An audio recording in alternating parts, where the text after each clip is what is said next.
জাহান্নামে ঢুকে তিনি জাহান্নাম দেখছিলেন, তাতে দেখলেন জাহান্নাম উকি মেরে তিনি জাহান্নাম দেখছিলেন, তাতে দেখলেন জাহান্নামে শুধু নারী আর নারী, জাহান্নামে শুধু নারী আর নারী, জাহান্নামে শুধু নারী আর নারী, কিছু পুরুষ। তাকে জিজ্ঞাসা করা হলো, আল্লাহ রাসূল, জাহান্নামে এত নারী কেন? তখন আল্লাহ রাসূল বললেন যে তারা স্বামীকে মূল্যায়ন করে না।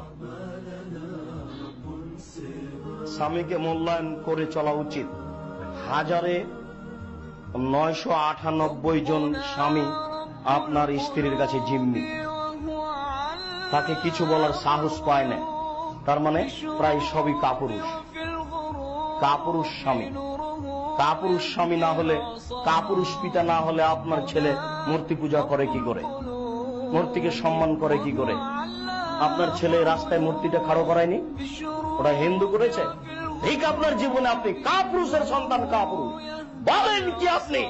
আল্লাহ আপনাকে বলেছেন, আল্লাহর নবী বলেছেন, লাইন আশরাকতা ওয়াইন কুতিলতা ওয়া হুররিকতা, তোমাকে জ্বালিয়ে দেওয়া হলেও, তোমাকে হত্যা করা হলেও তুমি শিরক করবে না। কাপুরুষ, কাপুরুষের সন্তান কাপুরুষ। চাঁপাইনবাবগঞ্জের ভাষায় কাপুরুষের বাচ্চা কাপুরুষ আপনি, বেন্নের বাচ্চা বেন্না আপনি। আপনি মূর্তি খাড়ি করেছেন রাস্তার ধারে, আমি করিনি। কাপুরুষ আপনি। এই জন্য আপনার স্ত্রী রাস্তায় ঘুরে, আপনার মেয়ে বসে আছে সংসদ ভবনের আড়ালে, ওকে হিন্দুর মেয়ে বসে আছে। বিচার একদিন হবেই, সেই দিন বোঝা যাবে জাহান্নাম কাকে বলে, জান্নাত কাকে বলে। সেই দিন বোঝা যাবে কাপুরুষ কাকে বলে। সেই দিন বোঝা যাবে কাপুরুষ পিতা কাকে বলে। কাপুরুষ পিতা আপনি, কাপুরুষ পিতা আপনি, কাপুরুষ পিতা আপনি। সেই দিন আর বেশি দূরে নেই। যেদিন কঠিন বিচার হবে সেদিন কেউ ঠেকাতে পারবে না, পৃথিবীর কোন মানুষ ঠেকাতে পারবে না। সেদিনের নাম হলো আলিয়াউমা লা তামলিকু নাফসুন লিনাফসিন শাইআন ওয়াল আমরু ইয়াওমাইযিন লিল্লাহ। আজ কোন মানুষের কোন উপকার করতে পারবে না। এক এক ছত্র মালিকানা আল্লাহর হাতে থাকবে, এর নাম বিচারের দিন।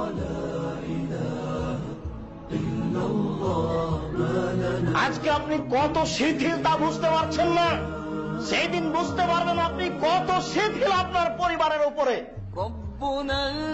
আপনার পরিবারের উপর আপনি কত শিথিল। যেদিন বিচার হবে সেদিন বোঝা যাবে। বিচারের আগা পর্যন্ত আপনাকে বোঝানো সম্ভব হয়ে উঠছে না। পরিবেশ আপনার জন্য কিয়ামতের মাঠে কত কঠিন। জাহান্নাম দেখার সময় দেখলেন প্রায় নারী। তিনি জিজ্ঞাসা করলেন, জিজ্ঞাসা করা হলো কেন? তখন তিনি উত্তরে বললেন, তারা স্বামীকে মূল্যায়ন করে না। সারা জীবন তাদের সাথে ভালো আচরণ করার পরেও একটু উল্টা দেখলে সবকিছু উল্টিয়ে ধরে বলে, তোমার সাথে সারা জীবন থেকে কোনোদিন শান্তি পেলাম না। আল্লাহ রাসূল ভাষাগুলি এইভাবে উল্লেখ করেছেন। আল্লাহ রাসূল যা বলেছেন এটাই চূড়ান্ত। আপনার পরিবারের সাথে মিল খেলো এটাই কথা, না খেলো এটাই কথা, এটাই চূড়ান্ত। রাসূল যা বলেছেন সেটাই চূড়ান্ত। আল্লাহ রাসূল সাল্লাল্লাহু আলাইহি ওয়াসাল্লাম যেটা বলেছেন সেটাই চূড়ান্ত। আপনাকে তিতা লাগলেও চূড়ান্ত, মিঠা লাগলেও চূড়ান্ত, এর বিকল্প কোনো কথা নেই। বিচার না হওয়া পর্যন্ত পরিস্থিতি কত কঠিন আপনাকে বোঝানো যাবে না। বিচারের মাঠে জাহান্নামকে টেনে নিয়ে যাওয়া হবে। বিচারের মাঠে জাহান্নাম থাকবে, জান্নাত থাকবে, আল্লাহ থাকবেন, ফেরেশতা থাকবেন, মানুষ থাকবে, জিন থাকবে, পৃথিবীর সমস্ত প্রাণী থাকবে, পানিতে ও মাটিতে যা আছে। আপনাকে বুঝাতে পারবো না বিচারের মাঠ কত বড়।